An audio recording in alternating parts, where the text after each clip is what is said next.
Tell us exactly how you print it.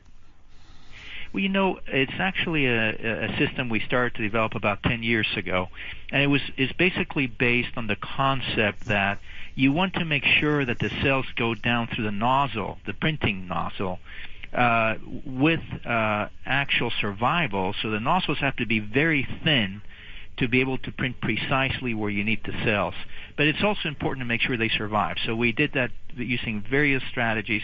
The main one was to make sure that we could lay down the cells and they would retain their structural integrity as you print them. Tell us how you give it. Yeah, because you need to have them pretty sturdy. How do you give them that structural integrity?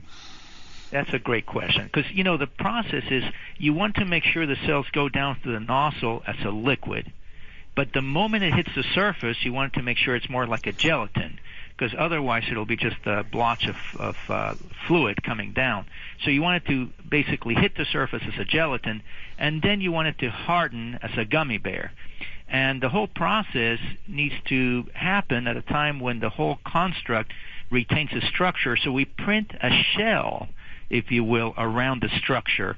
And this hard shell keeps everything in place. And once the construct is completed, once the printing is completed, we can then use water to dissolve the outer shell.